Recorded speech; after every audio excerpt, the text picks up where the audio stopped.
The rain fell in heavy, relentless sheets, turning the Chicago streets into rivers of reflected neon.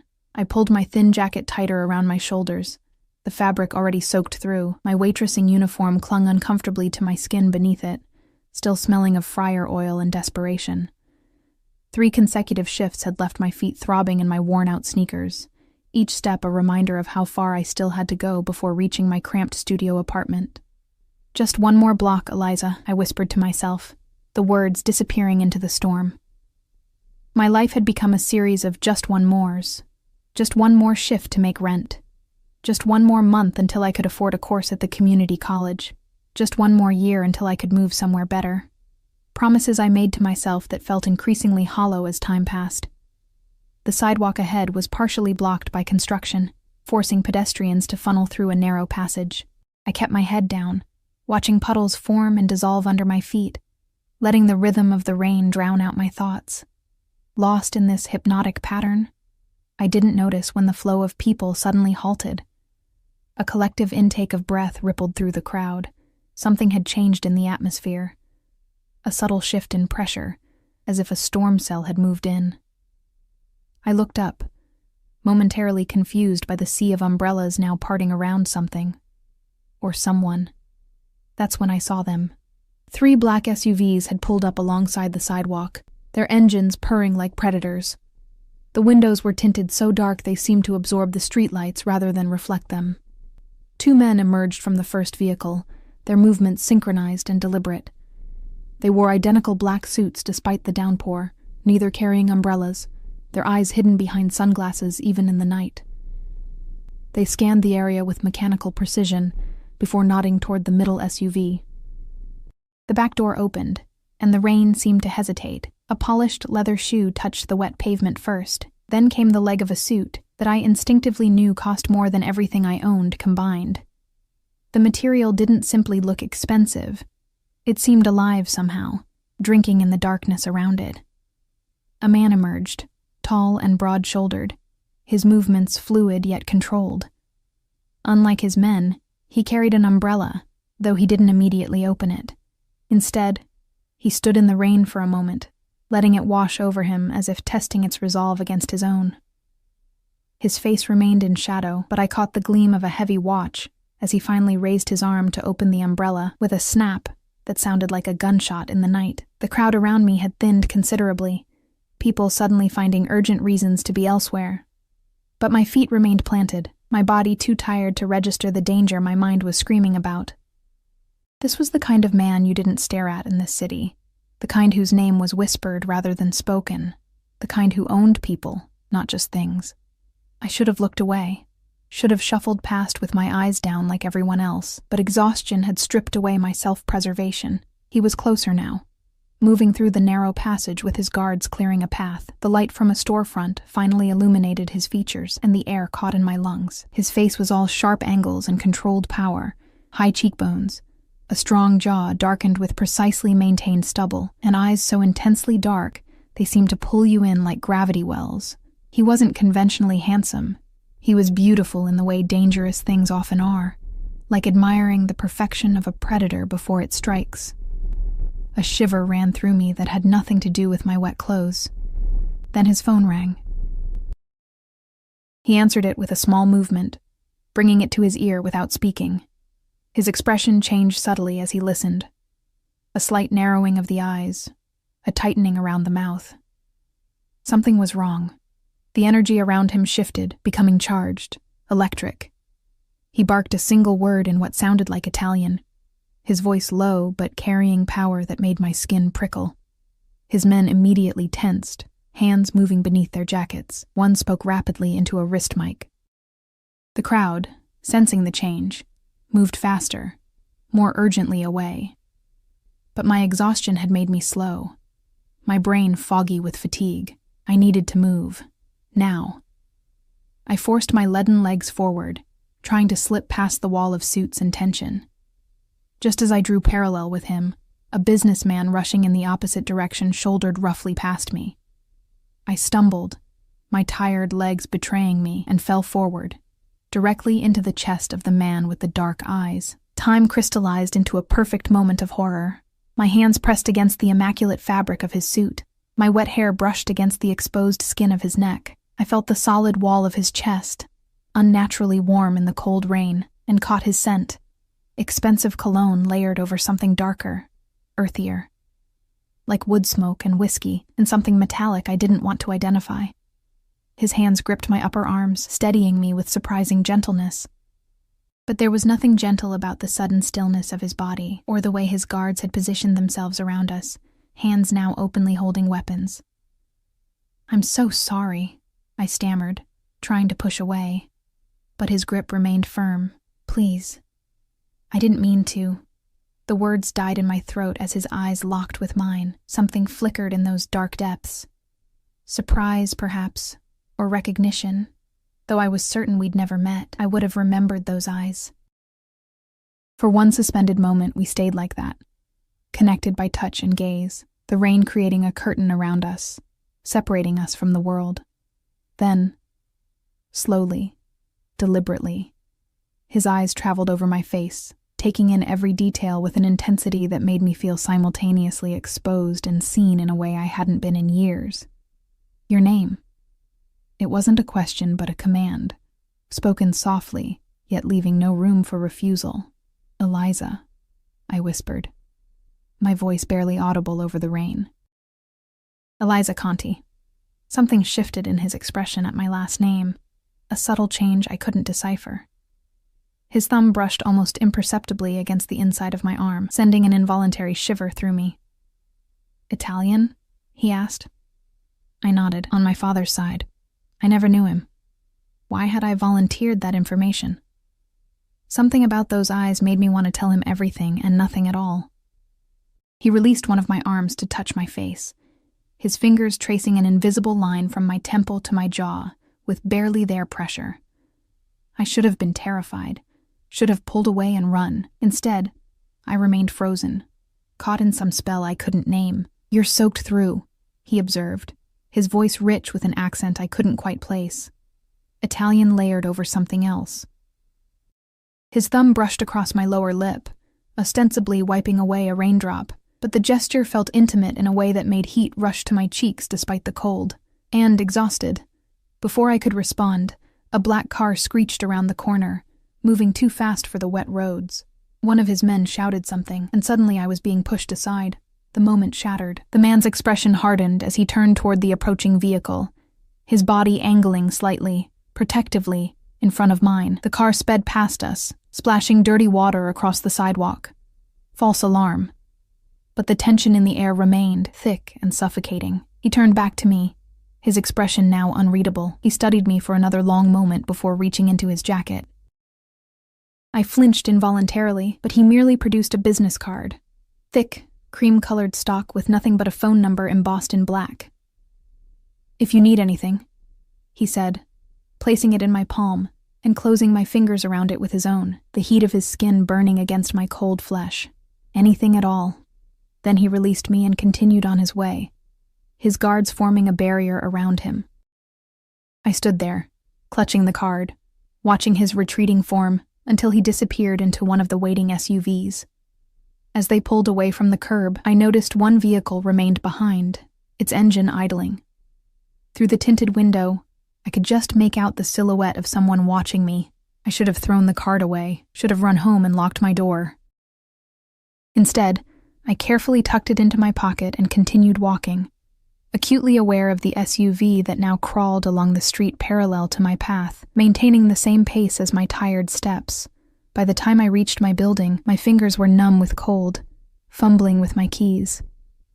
The ancient lock always stuck, requiring a combination of pressure and jiggling that I usually managed automatically. Tonight my hands trembled too much to find the right angle. "Need help with that?" I whirled around, my heart leaping into my throat. A man stood behind me, one of the suits from earlier, his face expressionless beneath the streetlight. I hadn't heard him approach, hadn't noticed the SUV stopping. "No," I said, my voice steadier than I felt. "Thank you. I'm fine. Mr. Ricci wanted to make sure you got home safely." He gestured to the door. "May I?" Ricci. The name hit me like a physical blow. Everyone in Chicago knew that name, even if most people pretended not to. Dante Ricci, the man whose influence stretched across the city like a shadow, touching everything from politics to real estate to the waterfront businesses, the man whose family had controlled the city's underbelly for generations. And I had fallen into his arms. Before I could refuse again, the man had taken my keys and opened my door with disturbing ease. He handed them back with a slight nod. "Mr. Ricci will be in touch," he said, then turned and walked back to the idling SUV.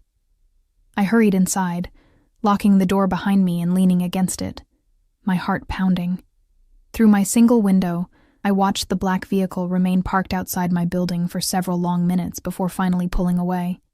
Only then did I pull out the card, running my fingers over the embossed number. What had he seen when he looked at me? Why had he given me this? And more importantly, what would happen if I used it? I placed the card on my small kitchenette counter and stared at it, feeling as though I'd been handed something both precious and dangerous. Like a key to a door I wasn't sure I wanted to open. That night, I dreamed of dark eyes and rain, of hands that both protected and imprisoned. And somewhere, in a part of the city I'd never seen, I knew those same eyes were open, perhaps looking at my name, learning who I was, deciding what to do about the woman who had literally fallen into his life. I woke to sunlight streaming through my thin curtains and the distant sound of traffic from the street below.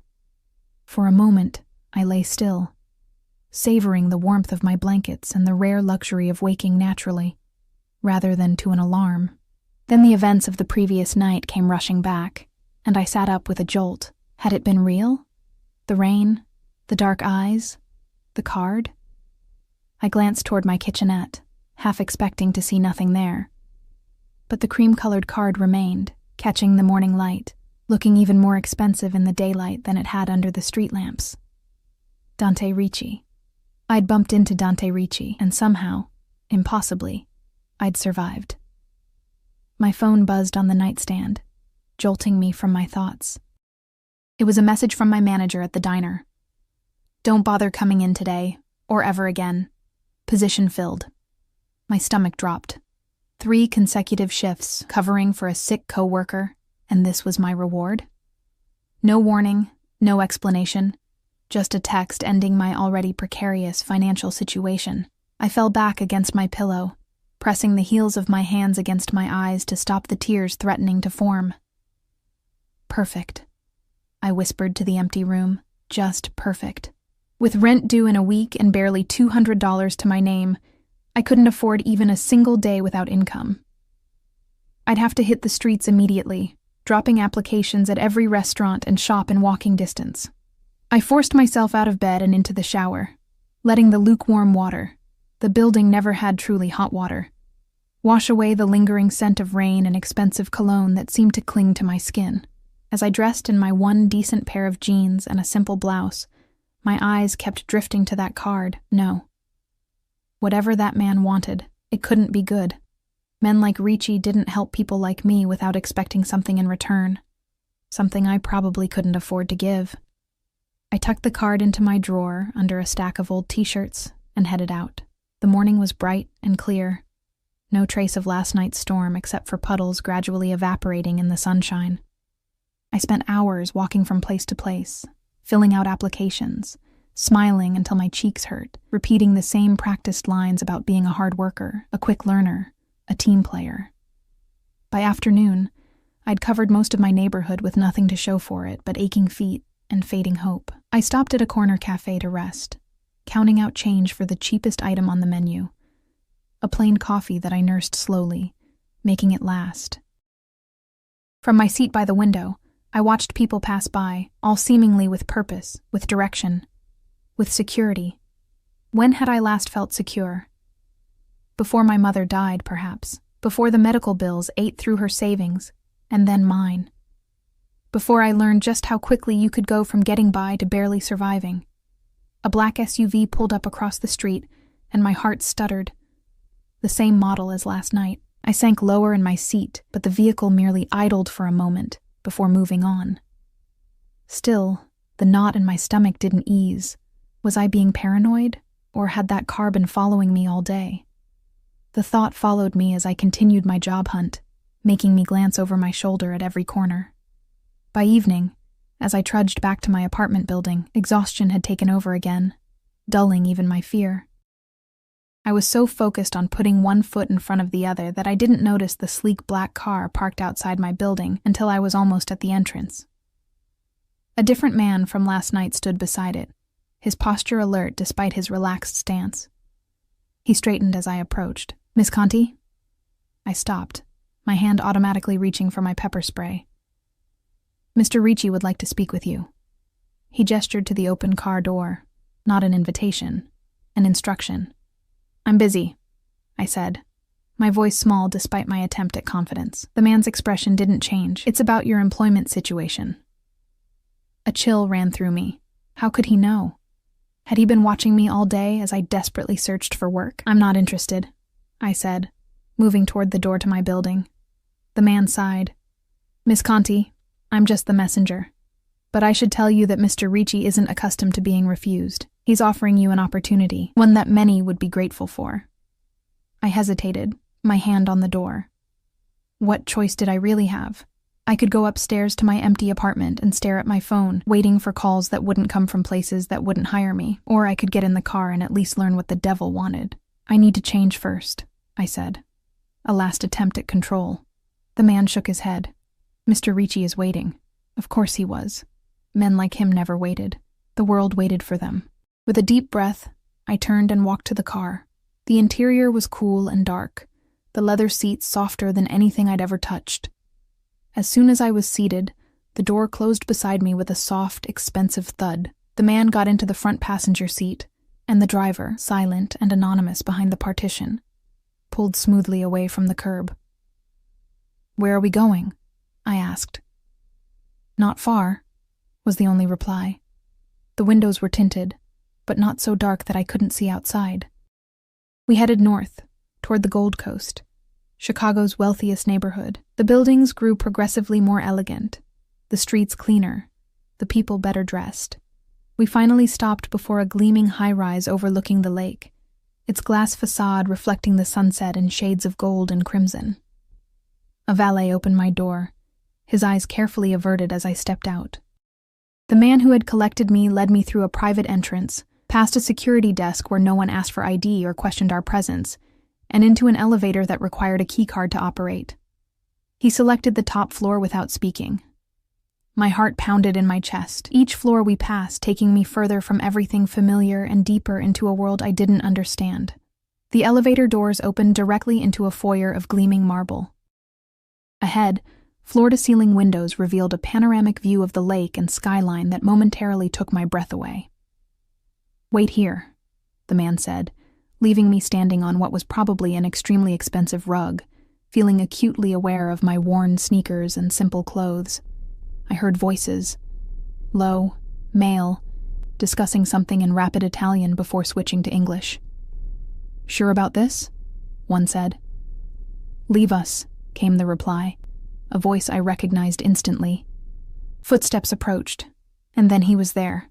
Dante Ricci, somehow even more imposing in daylight than he had been in the rain. He wore a charcoal suit, impeccably tailored to his broad shoulders and narrow waist. His dark hair was styled back from his forehead, emphasizing those intense eyes that now studied me with the same unsettling focus as before.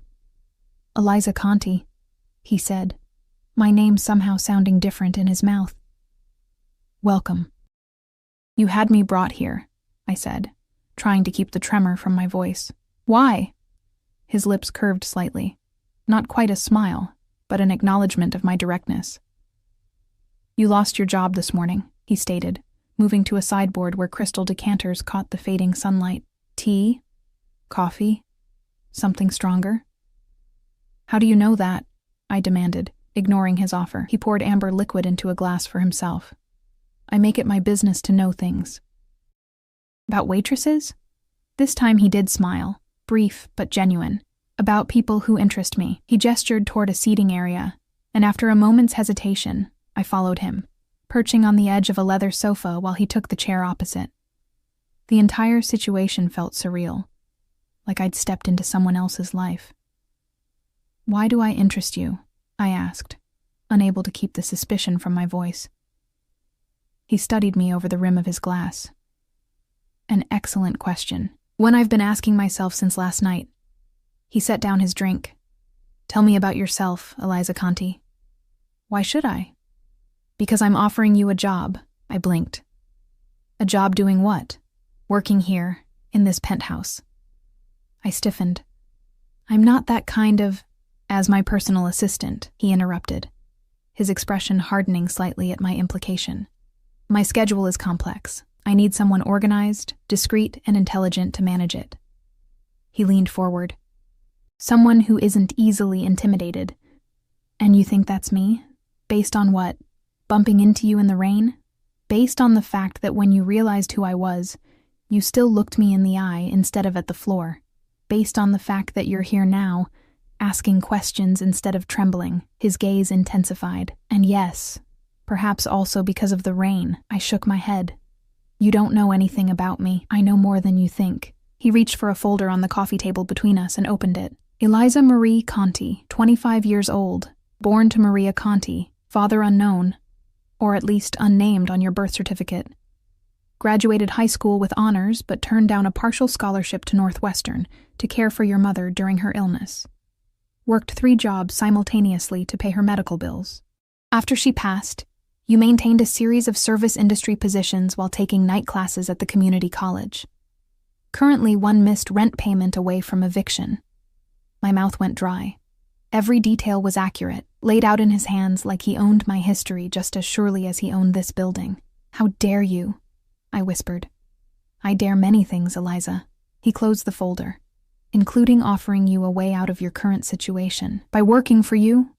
I stopped myself. A what? His voice had gone dangerously soft. Say it. I met his gaze directly. A criminal. He didn't flinch at the word. If anything, he seemed amused by my audacity. I'm a businessman with diverse interests, he said smoothly. What I'm offering you is legitimate employment. Excellent salary. Benefits, housing in this building, in fact. And what would I have to do for all that? Exactly what I said. Manage my schedule. Answer calls. Arrange meetings and travel. He picked up his glass again. Nothing illegal. Nothing immoral. Unless you consider organization a sin. I wanted to laugh at the absurdity of it all. Why me? There must be hundreds of qualified assistants in Chicago who would jump at this opportunity, undoubtedly. His eyes never left mine. But they aren't you. The way he said it. Simple, direct, with an undertone I couldn't quite identify. Sent a shiver down my spine. And if I say no, then my driver takes you home and you continue your job search tomorrow. He shrugged. I'm not in the habit of forcing people to work for me, Eliza. That would be counterproductive. But you are in the habit of investigating them and having them followed. A flash of something, approval, crossed his features. As I said, I make it my business to know things. I should have walked out, should have demanded to be taken home. Instead, I found myself asking, what does it pay? He named a figure that made me blink. It was more than triple what I'd been making at the diner. That's the starting salary, he added. With a performance review after 90 days. My mind raced. With that kind of money, I could pay off my mother's remaining medical debt. Could re-enroll in college full-time rather than one class at a time. Could finally stop living on the edge of disaster. But at what cost? I need time to think about it, I said finally. He nodded, as if he'd expected this. Of course. He removed a phone from his jacket pocket and placed it on the table between us. This is yours if you accept. My number is programmed in. You have until tomorrow morning to decide. And if I take the phone but don't call? His lips quirked. Then you have a new phone. I hesitated, then picked it up. It was sleek, expensive. Probably the latest model. This seems like a lot for someone you just met. Perhaps. He stood, indicating our conversation was over. Or perhaps it's very little for something I want. The words hung in the air between us, laden with meaning I wasn't sure I wanted to decipher. As if summoned by thought alone, the man who had brought me appeared at the entrance to the room. Marco will take you home now, Ricci said, stepping closer. Close enough that I could smell that same cologne from last night, could see the tiny scar at the edge of his right eyebrow. Unless you'd like to stay for dinner? It was the first normal thing he'd said, almost human in its simplicity, and it caught me off guard. No, I said quickly. Thank you. I should go. He nodded, then surprised me by taking my hand. His touch was warm, his fingers wrapping around mine with gentle pressure as he turned my palm upward. With his other hand, he placed something cool and metal in my grasp. A key. The phone has my private number, he said, his voice low. The key is to the service entrance on the south side of the building. Either way, I'll be seeing you again, Eliza Conti. It wasn't a threat. It was a certainty, spoken with the confidence of a man who'd rarely, if ever, been denied what he wanted. And as Marco escorted me back to the elevator, I couldn't shake the feeling that what Dante Ricci wanted, inexplicably, was me. That night, I barely slept. I paced my small apartment, the phone and key sitting on my kitchen counter like artifacts from another world. Every time I convinced myself to refuse Ricci's offer, I remembered the stack of unpaid bills in my drawer. Every time I leaned toward accepting, I remembered what he was. By morning, exhaustion had made the decision for me. I needed this job. I could always quit if things became dangerous or compromising. I wasn't agreeing to anything permanent. At least, that's what I told myself as I dialed the only number programmed into the sleek new phone. He answered on the first ring. You've decided. No hello, no question. Just that certainty again. Yes, I said, surprised by the steadiness of my voice. I accept your offer, with conditions. A pause. I'm listening. I won't do anything illegal. I won't lie for you. And I can leave any time if I'm uncomfortable with what I'm asked to do. Reasonable terms, he replied, and I could hear the smile in his voice. Can you begin today? And just like that, my life changed. Within hours, Marco arrived with another suit-wearing associate who efficiently packed my meager belongings while I stood awkwardly to the side. By afternoon, I was installed in an apartment on the 45th floor of Ricci's building. Not the penthouse, but close enough to be summoned quickly. The space was 3 times the size of my old studio, with floor-to-ceiling windows, sleek modern furniture, and a kitchen I was afraid to cook in for fear of marring its pristine surfaces. A woman named Sophia, Ricci's household manager, provided me with a tablet containing schedules, contacts, and protocols I would need to memorize. My work attire, several elegant outfits in exactly my size, hung in the bedroom closet alongside shoes with labels I recognized from magazine ads. Mr. Ricci prefers punctuality and preparedness, Sophia explained, her tone professionally neutral, though her eyes assessed me with unconcealed curiosity. You'll shadow me for the next few days to learn his routines and preferences. How long have you worked for him? I asked. 15 years, she replied, since he took over the family business from his father. I wanted to ask more, about the nature of that business, about what had happened to the previous assistant, about why he'd chosen me, but Sophia's expression made it clear that questions weren't welcome. The next 3 days passed in a blur of activity. I learned that Ricci owned legitimate businesses across the city. Restaurants, nightclubs, real estate holdings, import companies, alongside whatever shadowy operations generated the tension that sometimes filled a room when certain men visited the penthouse. I learned that he rose early, exercised rigorously, and conducted most important business before noon. That he preferred espresso to American coffee, disliked digital calendars but required them anyway, and never took calls during meals. I learned that his men watched him with a mixture of fear and devotion I'd never seen before, that when he entered a room, everyone's attention shifted to him, like planets reorienting to a sun, that despite his brutally efficient schedule, he sometimes stood at the windows overlooking the city, so still and silent that he seemed almost vulnerable. Almost. On the 4th day, Sophia informed me that I would be taking over full assistant duties. He's pleased with your progress, she said, handing me a new security badge that would grant me access to additional areas of the building. Don't disappoint him. The unspoken warning lingered as I rode the elevator to the penthouse for my first solo morning briefing. I'd prepared meticulously, reviewing his schedule, anticipating questions, wearing one of the elegant pantsuits that had been provided for me. Still, my hands trembled slightly as I used my keycard to access the private elevator. When the doors opened, Ricci was waiting, dressed in running clothes, expensive ones, but the most casual I'd seen him. Sweat glistened on his forehead and throat. He'd clearly just finished exercising. "Good morning, Eliza," he said, stepping into the elevator beside me rather than letting me exit. "Walk with me." Confused, I remained in place as he selected the button for the building's garden terrace. "Sir, you have a meeting at 9 with—" "I'm aware of my schedule," he interrupted, though not unkindly. "I've memorized it. Now I want to hear your impressions of the past few days." The elevator descended smoothly, and I tried to gather my thoughts. "Everything has been very efficient." A small smile touched his lips. "A diplomatic observation. What else?" "Your operation is impressive," I admitted, "though I still don't understand why you hired me."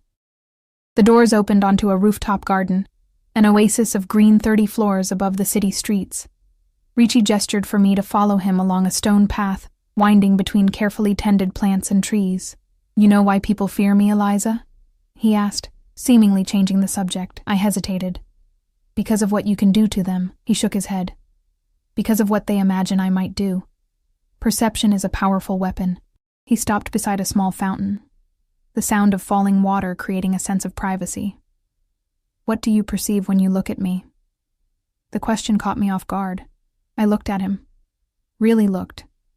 Taking in not just the physical details I'd catalogued over the past days, but the essence of him, the controlled power in his movements, the weight of authority he carried, the moments of unexpected consideration I'd glimpsed. "Danger," I said honestly, "but not chaos.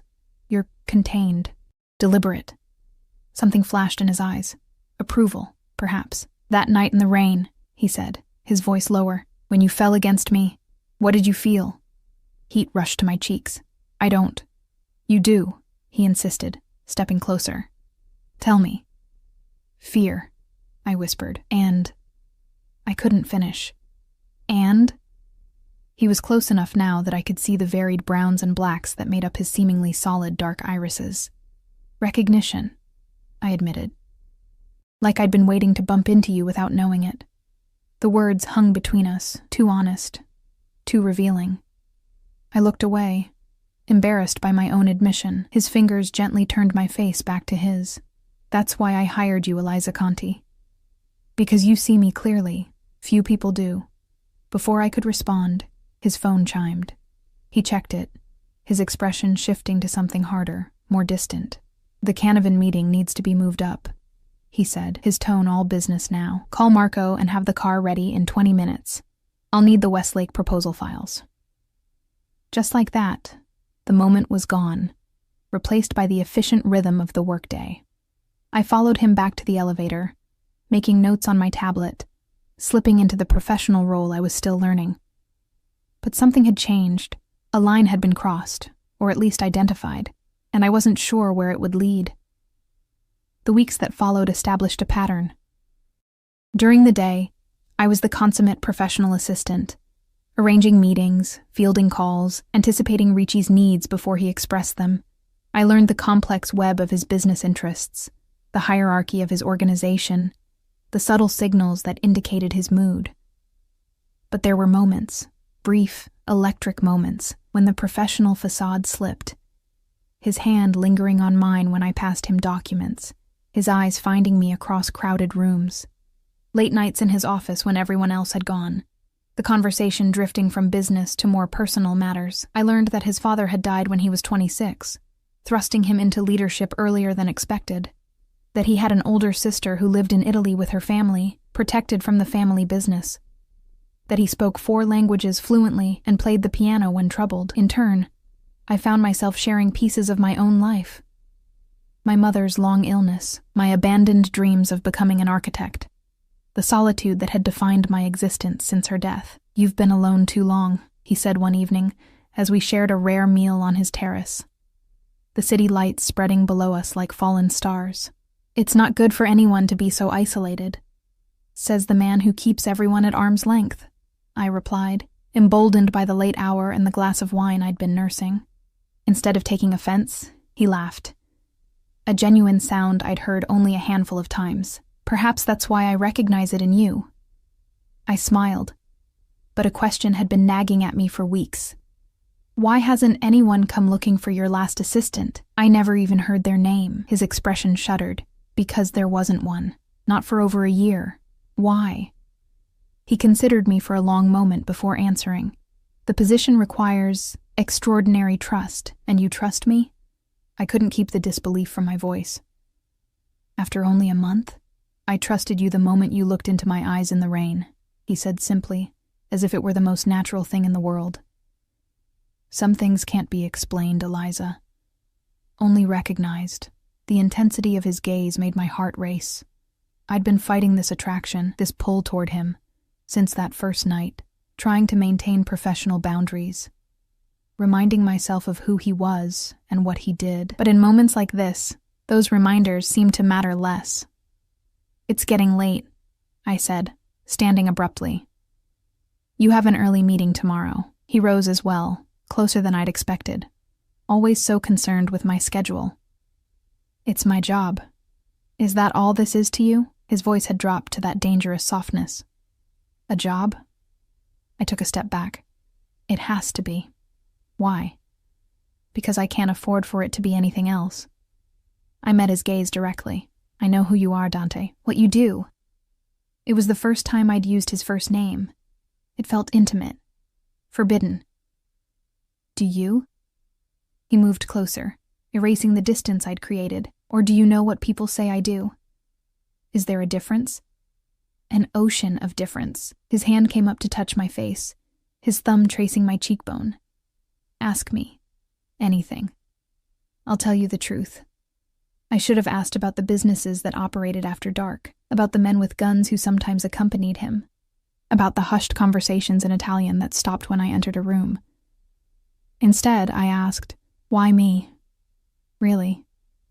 His eyes softened, because when you look at me, you see the man, not the monster, because your hands didn't tremble when you touched me, even though they should have, because something in me recognized something in you. His fingers slid into my hair, cradling the back of my head. I knew I should pull away, knew this was crossing a line that couldn't be uncrossed. But I'd been drawn to this man since the moment we'd collided in the rain, pulled by forces I didn't understand. This is a mistake, I whispered, even as I leaned into his touch. No, he murmured, his lips now inches from mine. This is inevitable. When he kissed me, it was with a gentleness I hadn't expected, as if I were precious, breakable. His restraint was palpable, a man accustomed to taking whatever he wanted, suddenly careful, almost reverent. Then his phone rang, shattering the moment. He pulled back, his expression darkening as he checked the caller ID. I need to take this. I nodded, stepping away, grateful for the interruption that had prevented me from making what my brain insisted was a terrible mistake, even as my body and heart protested otherwise. We'll continue this conversation, he said, his eyes promising things that made my pulse quicken. But we didn't. At least not for several days. A crisis with one of his business interests took him away from Chicago, leaving me to manage his affairs from the penthouse. It was during this time that I began to understand the true nature of Dante Ricci's empire. I overheard conversations about shipments and territories, saw names in his contact list that I recognized from news reports about organized crime, found a locked drawer in his desk that I was expressly forbidden to open. The evidence of who he truly was accumulated, impossible to ignore. Yet alongside it grew my knowledge of the man himself, his loyalty to those who worked for him, his generosity to causes he supported anonymously, his unwavering adherence to a personal code I was still learning to decipher. He returned on the 5th day, earlier than expected. I was in his office, organizing files, when the elevator doors opened. He looked tired, his customary immaculate appearance slightly rumpled from travel.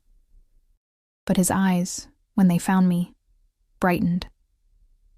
"Welcome back," I said, maintaining professional decorum despite the memory of his lips on mine. He crossed the room in long strides, and took my face in his hands. "No more pretending," he said, his voice rough with emotion. "No more walls between us." This time when he kissed me, there was nothing gentle about it. This was passion unleashed, desire finally acknowledged. His arms wrapped around me, pulling me against him as if he could erase the very space that separated us, and I responded with equal fervor, weeks of suppressed feelings breaking free. "Tell me to stop," he murmured against my neck. "Tell me this isn't what you want. I can't." I gasped as his lips traced fire along my skin. "I won't." He lifted me effortlessly, setting me on the edge of his desk, his body pressing between my thighs as his hands tangled in my hair.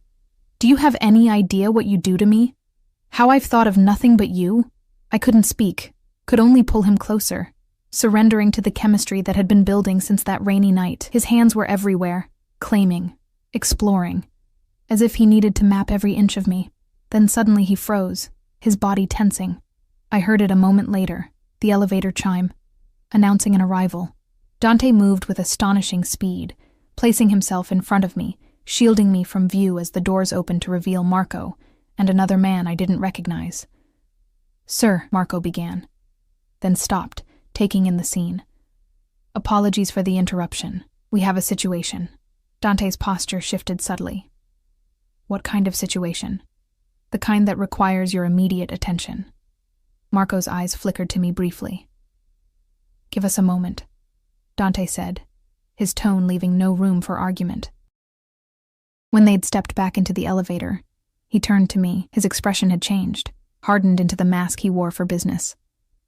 "I need to handle this," he said, straightening his tie. "Wait for me here." "Dante." I caught his arm. "What's happening?" His eyes softened momentarily. "Nothing for you to worry about," but there was a tension in his jaw that belied his reassuring words. "Don't lie to me," I said quietly. He cupped my face. "Never that. But there are parts of my life you're not ready to see." He kissed me briefly. "Not yet." With that cryptic statement, he left me standing in his office, my lips still burning from his kiss, my mind racing with questions I wasn't sure I wanted answered. Through the windows, I watched as Dante emerged from the building below, flanked by Marco and 3 other men. They climbed into waiting SUVs and sped away. Something was wrong. Very wrong. And whatever it was, it had everything to do with the side of Dante Ricci I'd been trying to ignore. The side that made people cross the street to avoid him, that kept a gun in his desk drawer, that conducted business in whispers and coded language. I moved to the window, pressing my palm against the cool glass as I watched the SUVs disappear into the city traffic. I'd allowed myself to fall for a man I didn't fully know, a man whose world operated by rules I didn't understand. What had I gotten myself into? The question echoed in my mind as night fell over Chicago. And still, Dante didn't return. Dante didn't come back that night. Or the next day.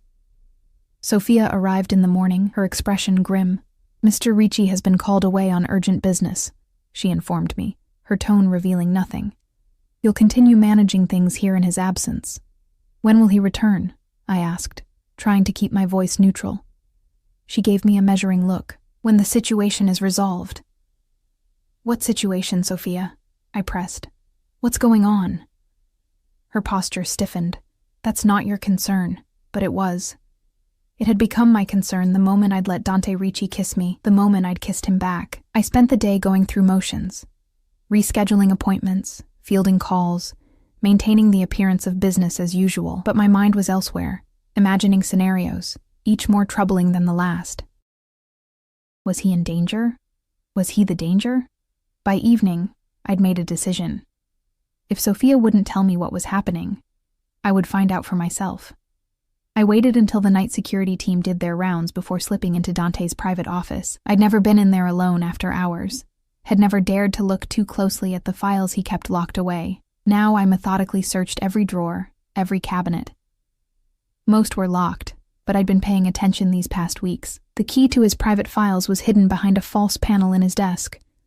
A secret I'd glimpsed once when he thought I wasn't watching. Inside the locked drawer, I found documents in Italian, photographs of warehouses by the waterfront, and a small worn leather notebook.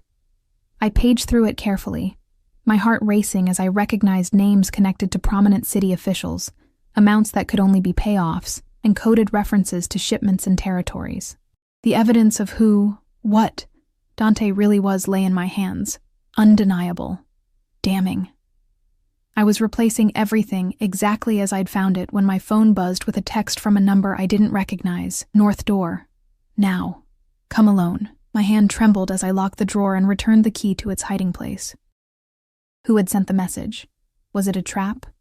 Or was someone offering answers? The north door led to a service corridor connecting the penthouse to a private stairwell, a route I'd only used once, during Sophia's initial tour of the building. I made my way there cautiously, every sense alert for danger.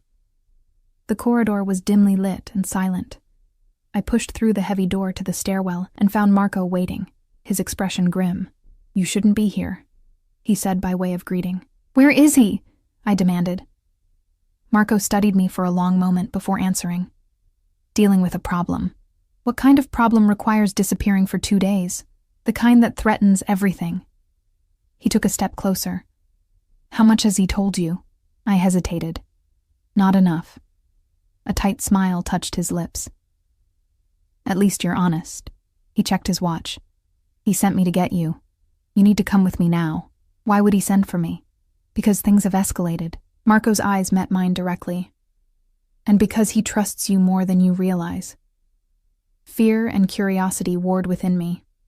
Going with Marco meant stepping fully into Dante's world, the world I'd been trying to ignore. Staying meant remaining in ignorance, safe but blind.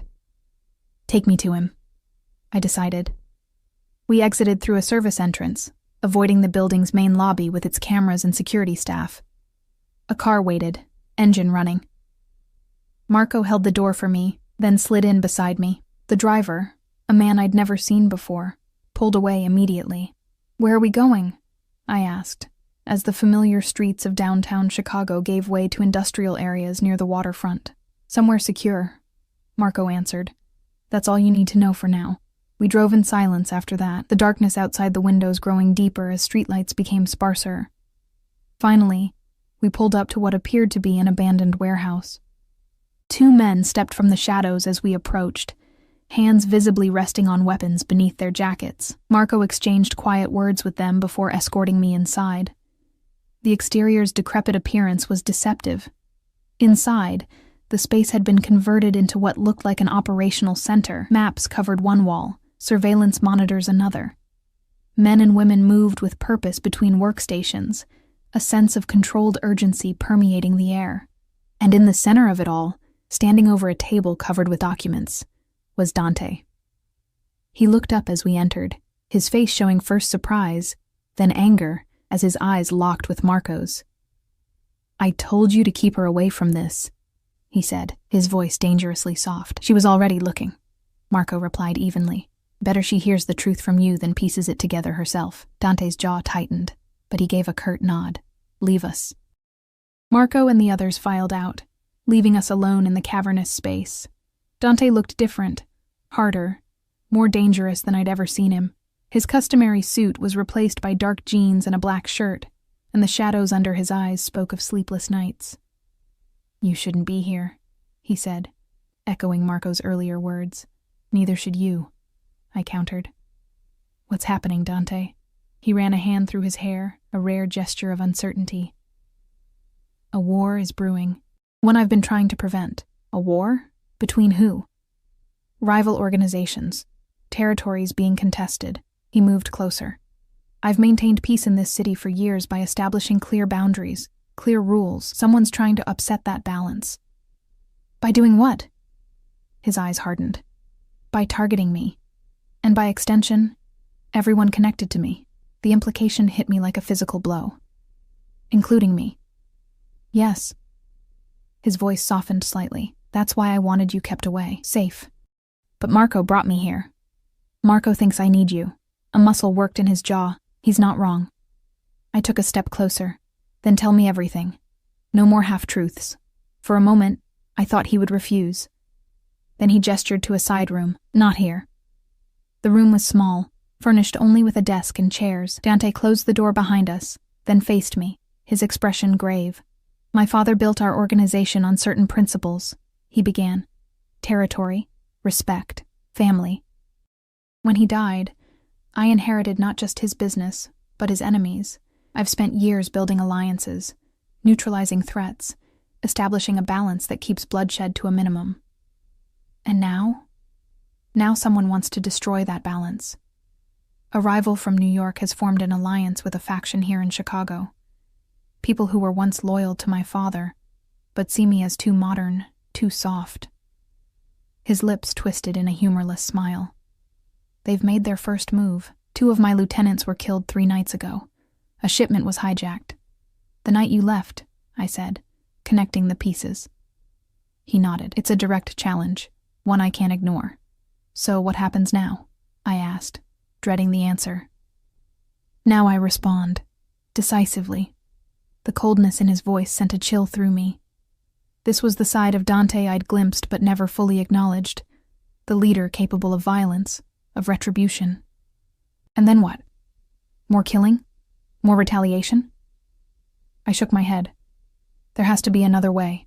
He stepped closer, his eyes intense. This is my world, Eliza. This is who I am. It's not all you are, I insisted. I've seen the other sides of you. But can you accept this side? He took my hands in his, because I can't change it. Not completely. Not yet. The qualifier, that not yet, hung in the air between us. What does that mean? I asked. It means I've been working toward future. Moving our interests into legal channels over time. His grip tightened. But transitions like that take years, and enemies see them as weakness. I searched his face, looking for deception but finding only intensity, determination, and something that looked almost like hope. Why are you telling me this now? Because you deserve to know who you're involved with. His voice dropped lower, and because I need you to understand the danger you're in, just by being connected to me. Fear tightened my chest, but not for the reasons he might have expected. Not fear of him, but for him. For us. For whatever this thing between us was becoming. I found your notebook, I admitted. Tonight, before Marco came. I know about the officials on your payroll, about the shipments. His expression didn't change. And I'm still here. Something shifted in his eyes, relief, perhaps, or wonder. He pulled me closer, one hand coming up to cradle my face. Do you have any idea how extraordinary you are? Before I could respond, the door burst open. Marco stood there, tension radiating from him. They've found us, he said simply. Dante's transformation was immediate. Gone was the man who had held me with such tenderness. In his place stood someone harder, colder. A commander preparing for battle. Secure the perimeter, he ordered, already moving toward the door. Get the cars ready for evacuation. Dante, I caught his arm. What's happening? They're here. His voice was tight. The men who want to destroy everything I've built. How did they find this place? A shadow crossed his face. We have a traitor in our ranks. The word hung in the air, poisonous with implication. Trust was everything in Dante's world. Betrayal, unforgivable. What do we do? He paused at my use of we, something flickering in his eyes. Then he pressed a small handgun into my palm. You stay close to me. If anything happens, you use this.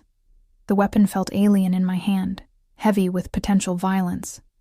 I've never... Point and pull the trigger, he said grimly. Aim for center mass. Don't hesitate. He was moving again before I could protest further, pulling me along beside him as he returned to the main room. The atmosphere had changed completely. Lights dimmed, positions taken up near windows and doors, weapons drawn. Status, Dante demanded. 3 vehicles approaching from the east, someone reported. Estimate 8 to 10 men. Identities. Castellano's crew, based on vehicle descriptions. A muscle ticked in Dante's jaw. Evacuation route? West entrance is clear. Cars waiting. Dante nodded. Hold positions. If they breach, cover our exit. He turned to me, his expression grave. Stay between Marco and me. Do exactly as I say. If I tell you to run, you run. Understand? I nodded, too numb with fear to speak. The next moments passed in a blur of tension and hushed orders. Outside, vehicles approached, engines cutting off as they neared the warehouse. Men positioned themselves in defensive formations, weapons ready. Dante stood tall amidst them, radiating a deadly calm that was somehow more frightening than panic would have been. Then the shooting started. The first explosion of gunfire made me flinch. Dante pushed me down behind a metal desk, his body partially shielding mine as bullets tore through windows and pinged off metal surfaces. The sound was deafening, disorienting. "We need to move," Marco shouted above the noise. "They're trying to surround us." Dante gave a sharp nod. "Back exit. Now," with his hand gripping mine, we moved in a crouched run toward the rear of the warehouse, Marco covering our path. Other men provided suppressing fire, buying us time. The air was thick with gun smoke and plaster dust from bullets hitting walls. We had almost reached the exit when a figure stepped from the shadows ahead. I recognized him vaguely. One of the newer security men from Dante's building. He raised his weapon, pointing it directly at Dante's chest. "Castellano sends his regards," he said. Time seemed to slow. I saw Dante's hand moving toward his own weapon, saw the traitor's finger tightening on the trigger. Without thinking, I raised the gun Dante had given me and fired. The recoil shocked me, the sound explosive in the enclosed space. The man's expression registered surprise as he staggered backward, his shot going wide.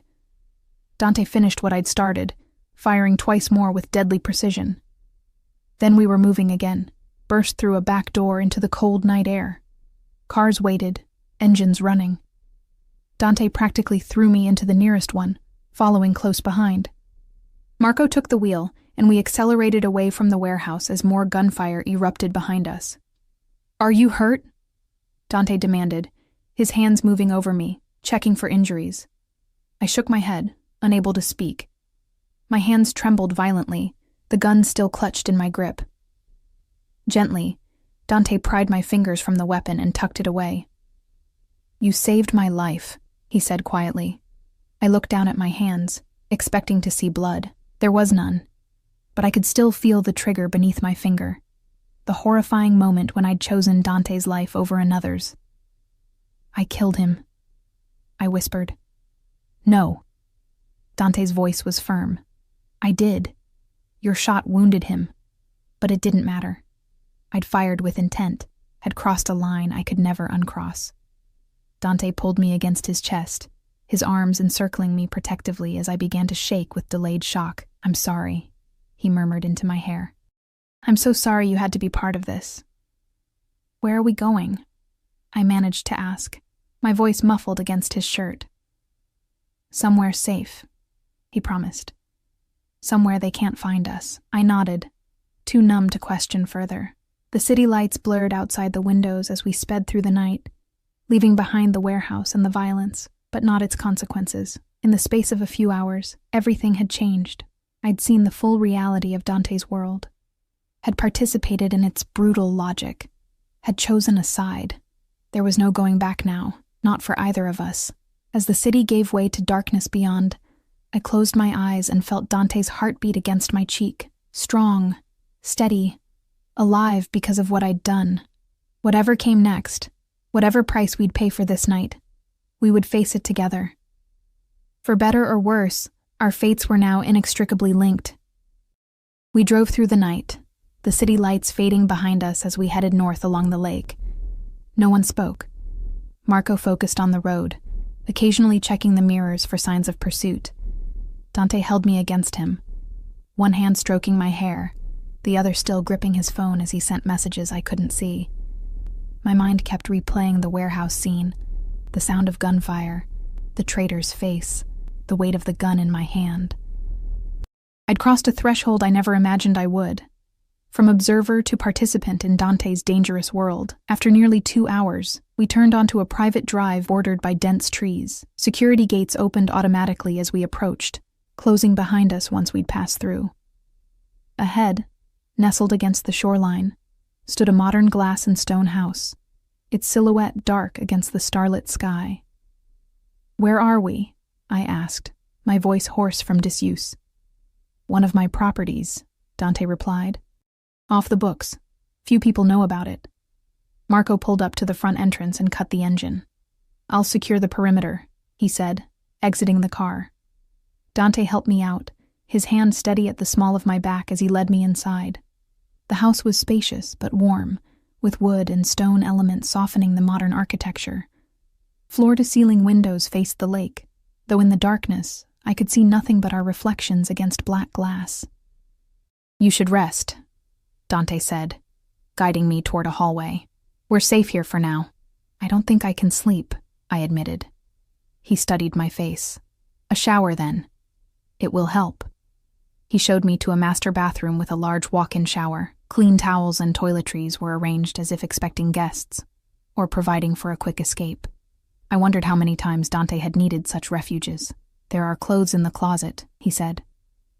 "Help yourself to whatever fits." When he turned to leave, I caught his wrist. "Don't go." Something flickered in his eyes, surprise, perhaps, or relief. "I'll be right outside." The hot water helped more than I expected, washing away the physical remnants of the night. The smell of gunpowder, the grit of plaster dust, the cold sweat of fear, but it couldn't wash away the memory or the knowledge of what I'd become part of. I found a soft sweater and leggings in the closet, both new with tags still attached, both mysteriously in my size. Another reminder of Dante's meticulous planning, his attention to details most people would overlook. When I emerged, Dante was waiting in the adjacent bedroom, sitting on the edge of the bed with his head in his hands. He looked up as I entered, and the rawness in his expression took me aback. For the first time since I'd known him, he wasn't carefully controlling what he allowed others to see. "I never wanted this for you," he said. "Any of it." I moved to stand before him, but it happened, and we can't undo it. "No." He reached for my hands. "We can't." I let him pull me closer until I stood between his knees, his forehead resting against my stomach. I threaded my fingers through his hair, offering what comfort I could. "What happens now?" I asked. He lifted his head to meet my gaze. "Now we survive. We regroup. We end this war before it truly begins." "How?" "By finding the source of the betrayal. By cutting it out like the cancer it is." The coldness in his voice sent a shiver through me. This was the Dante Ricci the world feared. The man who had built and maintained an empire through whatever means necessary. "And then?" I pressed. His expression softened slightly. "And then we rebuild, differently, if possible." "If possible," I echoed, searching his face. "Is it? Really?" He was quiet for a long moment. "I've been working toward it, moving investments into legitimate channels, establishing legal businesses that can eventually replace the other operations. But it's complicated. There are people who depend on me, families who've been loyal for generations, arrangements that can't be undone overnight." He sighed. "And there are those who would see any change as weakness, who would exploit it, like they're trying to do now." I sat beside him on the bed, suddenly exhausted. "I don't know if I can live like this, Dante." Looking over my shoulder, surrounded by violence. He tensed. "You want to leave?" "No," I said honestly. "I want things to be different." His arm slid around me, pulling me against his side. "So do I. More than you know." We sat in silence for a time, the weight of everything that had happened, everything still to come, settling around us. Outside, I could hear waves lapping at the shore, a peaceful counterpoint to the turmoil within. "When my father was dying," Dante said eventually, "he made me promise to protect our family. Not just our blood relatives, but everyone under our care. He believed power came with responsibility." His voice grew softer, but he also warned me that our way of life wouldn't last forever, that I would need to find a new path eventually. "And have you been looking for that path?" He nodded. "For years. Quietly, carefully. But tonight shows how dangerous that search can be." I turned to face him, taking his hands in mine. "Then don't do it alone anymore." His eyes searched mine. "You can't possibly want this life." "I want you," I said simply. "The rest we'll figure out together." The admission hung between us, raw and honest. Dante's hand came up to cup my face, his thumb brushing across my cheekbone with infinite tenderness. "I've never deserved you," he whispered. "From that first moment in the rain, I knew you were too good for my world. But I couldn't stay away. I don't want you to stay away." I leaned into his touch. I want you to trust me, to let me help. He studied me for a long moment, something shifting in his expression. Then he stood, pulling me up with him. Come with me, he said, leading me through the house to what appeared to be a study.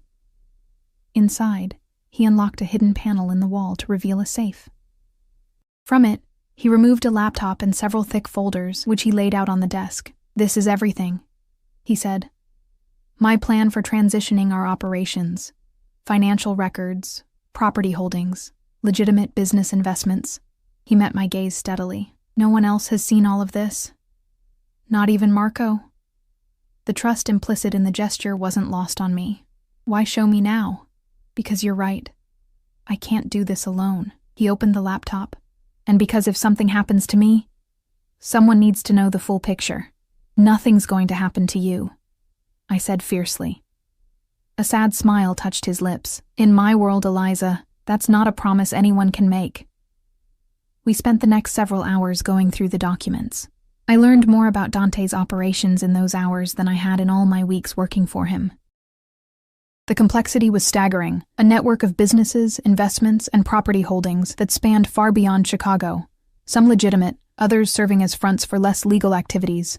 But what surprised me most was the thoroughness of his transition plan.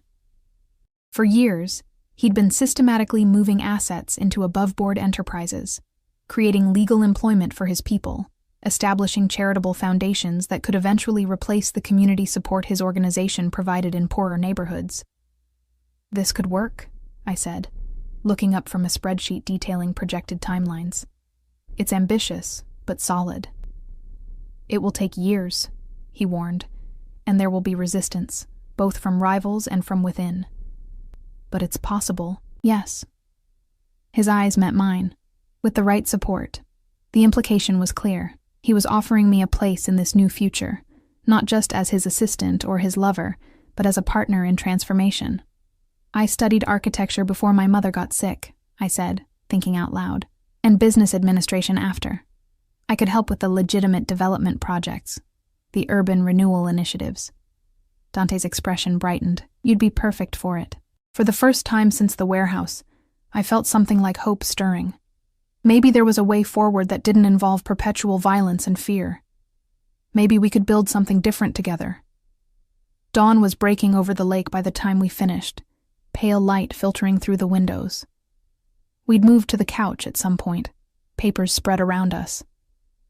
I leaned against Dante's shoulder, exhaustion finally overtaking me. You should sleep, he murmured, pressing a kiss to my temple. I nodded, too tired to argue. He helped me back to the bedroom, drawing the blinds against the morning light. As I slid beneath the covers, he moved to leave. Stay, I said, reaching for his hand. Please. He hesitated only briefly before removing his shoes and jacket and lying down beside me. I curled against him, my head on his chest, his heartbeat steady beneath my ear. What happens tomorrow? I asked, fighting to keep my eyes open. His arms tightened around me. We face whatever comes, together. I nodded, sleep already claiming me. The last thing I felt was his lips against my forehead, gentle as a promise. I woke hours later to an empty bed and the sound of voices from elsewhere in the house. Dante's side of the mattress was cold. He'd been gone a while. I pulled on a robe I found in the closet and followed the sounds to the kitchen. Dante stood with Marco and two other men I recognized from his security team, bent over papers spread across the kitchen island. They fell silent as I entered, all eyes turning to me. Any news? I asked, crossing to stand beside Dante. He placed a protective arm around my waist.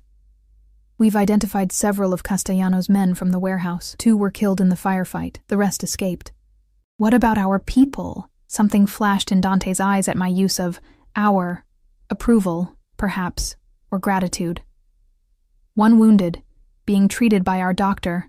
The rest scattered to safe houses as planned. And the traitor?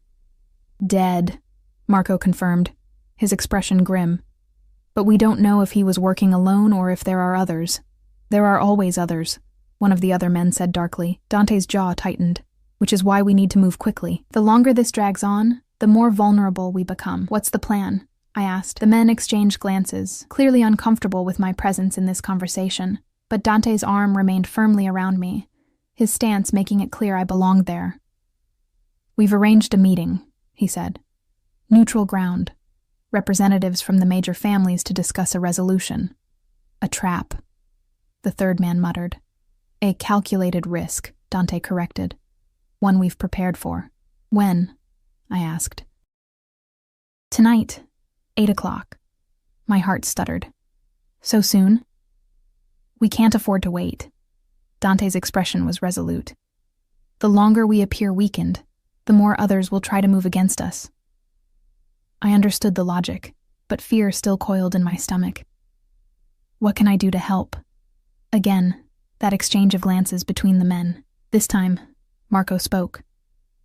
"With respect, Miss Conti, this isn't—" "Eliza stays," Dante interrupted, his tone brooking no argument. "She's proven herself, more than some who've been with us for years." His gaze swept over the men, a clear reminder of the betrayal they'd experienced. No one argued further. Instead, they turned to the plans before them, diagrams of a restaurant, security positions, exit routes.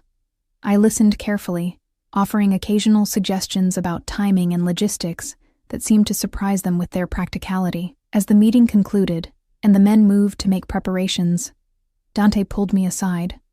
"You don't have to be part of this," he said quietly. "You can stay here, where it's safe." "No," I met his gaze steadily. "If you're going, I'm going." "Eliza." "I'm not hiding while you risk your life, Dante. Not anymore." I placed my hand against his cheek. "You said we'd face things together. Did you mean it?" His expression softened. "Yes, I meant it." "Then trust me to stand with you, not just in the planning, but in the execution." For a long moment he studied my face. Then he nodded. "Decision made." "You'll stay close to me," he said. "Marco will be your shadow if we're separated. You'll wear a vest under your clothes, and you'll follow every instruction without question. Understood?" I nodded. "Understood." He pulled me into his arms, holding me tightly.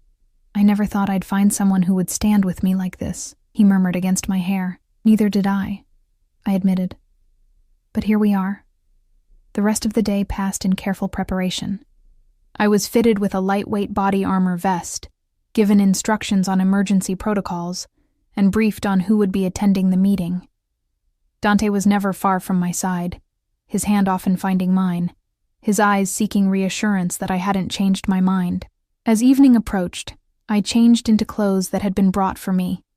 An elegant black dress that could accommodate the vest underneath, with a matching coat that concealed more than it revealed. Dante wore one of his impeccable suits, the picture of power and control. Only I could see the tension in his shoulders, the hypervigilance in his gaze. "Ready?"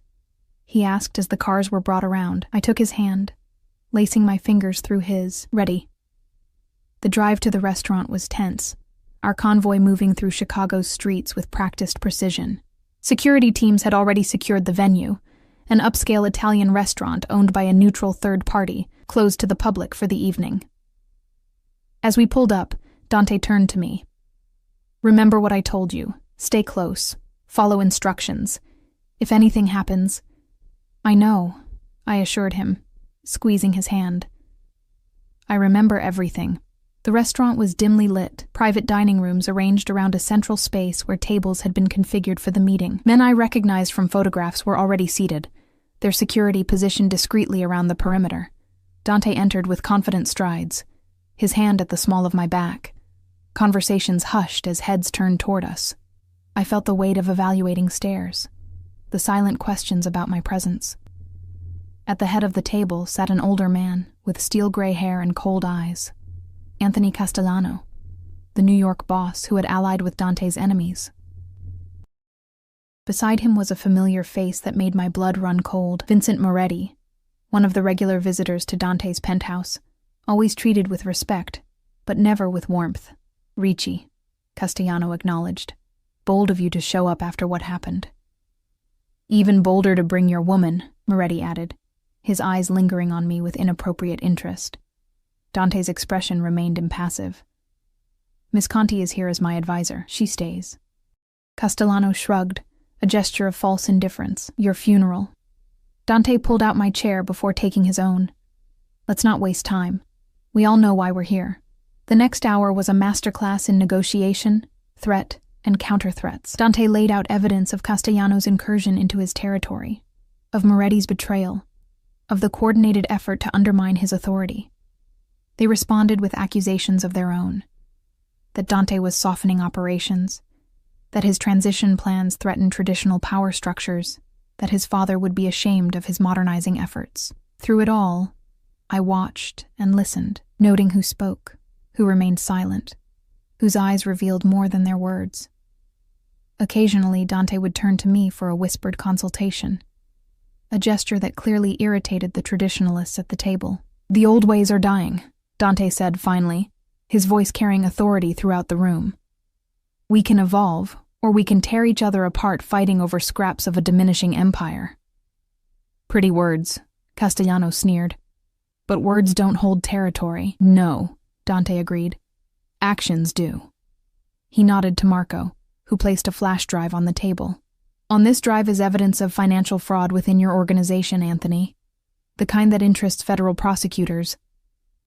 I have 3 copies in secure locations, with instructions for their release if anything happens to me or mine. The atmosphere in the room shifted palpably. Castellano's face flushed with anger, while Moretti paled. You wouldn't, Moretti said. It would damage all of us. I would, Dante countered. Because unlike you, I've prepared for a different future. One that doesn't depend on the old structures. Castellano's eyes narrowed. Your father. My father understood adaptation, Dante interrupted. He prepared me for this moment, for this choice. The tension in the room was thick enough to cut. I felt rather than saw the subtle shifts in position as security personnel on both sides prepared for potential violence. Then Castellano laughed, a harsh, unexpected sound. You've got balls, Ricci. I'll give you that. He leaned forward. What are your terms? Relief coursed through me as negotiations began in earnest. Territories were redrawn, compensations agreed upon for recent losses, and timelines established for gradual transitions of power. Throughout the delicate process, Dante remained firm but fair, never yielding on essential points, but offering concessions on others. By the time signatures were placed on documents nearly 2 hours later, a fragile peace had been established. Not perfect, not permanent, but a foundation to build upon. As we prepared to leave, Castellano approached me directly for the first time. You're either the bravest woman I've ever met, he said, studying me with curious eyes, or the most foolish. Perhaps both, I replied evenly. A smile creased his weathered face. He's different with you, stronger, yet softer somehow. He glanced at Dante, who was speaking with Marco nearby. Maybe there's something to this new way after all. We left the restaurant under the watchful eyes of both allies and former enemies, the night air cool against my flushed skin. In the car, Dante finally allowed his rigid control to relax slightly, his shoulders dropping as he exhaled deeply. It's done, he said, taking my hand. For now, I amended. He nodded, acknowledging the truth of it. For now, but it's a beginning. We returned to the lake house rather than the city, both needing space and time away from the pressure. As security teams established perimeters outside, Dante and I stood on the deck overlooking the water, the moon casting a silver path across the gentle waves. What you did tonight, he said, turning to face me. Standing with me, advising me, showing no fear even when surrounded by the most dangerous men in the region. He shook his head in wonder. I've never seen anything like it. I was terrified, I admitted. But not of them. I was afraid of losing you, of losing this chance to build something different. He pulled me into his arms. We won't lose it. I promise you. For the first time, I truly believed him, not because the danger had passed. It hadn't, not entirely, but because we'd faced it together and emerged stronger. I love you, I said, the words slipping out naturally, inevitably. I think I have since that night in the rain. His eyes softened, vulnerable in a way I'd rarely seen. I loved you from the moment you looked at me without fear, when you saw me, really saw me, as a man, not a monster. His lips found mine in a kiss that felt like both a culmination and a beginning. When we finally parted, he rested his forehead against mine. "Marry me," he whispered. The request, simple, direct, heartfelt, took my breath away. "Are you sure?" With everything still unsettled, I've never been more certain of anything. His hands frame my face. "Whatever comes next, whatever challenges we face, I want to face them with you beside me. Not as my assistant or my advisor, but as my wife, my partner in everything." I searched his eyes and found only truth there. The same man who had given me his card in the rain, who had shown me his world with all its darkness and light, who had trusted me with his plans for a different future. "Yes," I said. "Yes, I'll marry you." His smile was radiant, transforming his entire face. He lifted me off my feet, spinning us in a circle as laughter, genuine, unburdened laughter, escaped us both. Later that night, as we lay together watching moonlight filter through the windows, I traced the lines of his face with gentle fingers. "Do you think we can really do it?" I asked. "Change everything?" "Not everything," he said thoughtfully. "And not overnight. But yes, I believe we can transform the core of it. Build something that honors the past, but looks to the future." His hand covered mine. Something our children could inherit without shame. The mention of children, of a family, a legacy rewritten, filled me with unexpected warmth. From that chance encounter in the rain to this moment of quiet planning, our lives had become irrevocably intertwined. The path ahead wouldn't be easy or straight, but we would walk it together, from darkness to light, I murmured, remembering something he'd said during the negotiations. "With you beside me," he agreed, pulling me closer, "I believe anything is possible." And as I drifted toward sleep in his arms, I knew that whatever tomorrow brought, whatever challenges we would face in the weeks, months, and years to come, we had found in each other a shelter from life's storms, not a golden cage or a prison, but a home built on trust, respect, and love. A home we would defend together,